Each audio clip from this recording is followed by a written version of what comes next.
Okay, so here's the deal. The DOJ just dropped charges against this guy David Hearn, a former Olympian accused of vandalizing the Lincoln Memorial's reflecting pool. But wait, this isn't just a simple case closed story. The government's new explanation.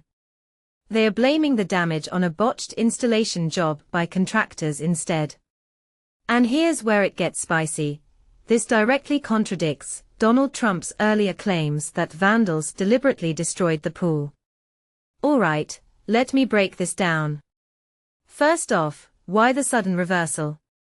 Trump spent weeks pushing this narrative about protesters, or Antifa wrecking the reflecting pool. He even called it a symbolic attack on America's soul classic hyperbole. But now the DOJ is basically saying, nah, turns out it was shoddy workmanship. Which raises the question, was Trump lying to push a political agenda, or did the government just drop the ball initially? Either way, this smells like a PR nightmare for both sides.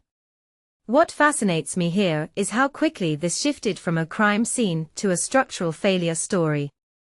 Think about it, if contractors rushed the installation, who cut corners? Was it political pressure to fix the pool before an election? Or just another example of government contractors phoning in work? And why did prosecutors charge Hearn in the first place if they weren't sure? That reeks of desperation to score political points by scapegoating a random guy. But wait, let's zoom out. This isn't just about a cracked pool. It's a microcosm of how truth gets weaponized. Trump needed a villain, so he invented one.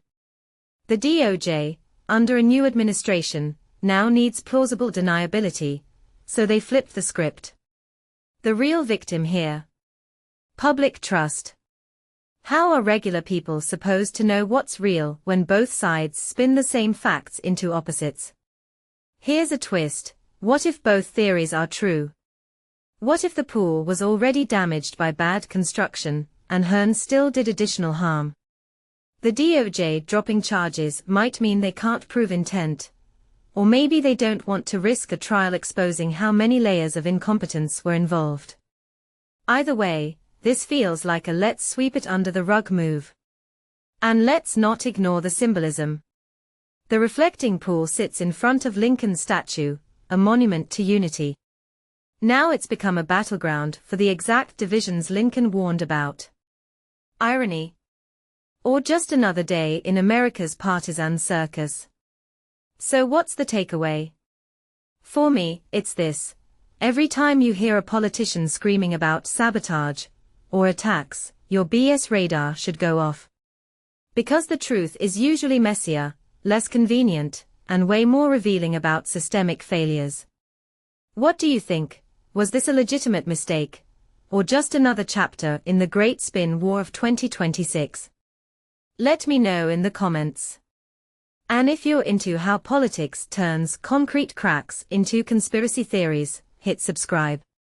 We'll be diving deeper into this chaos next week.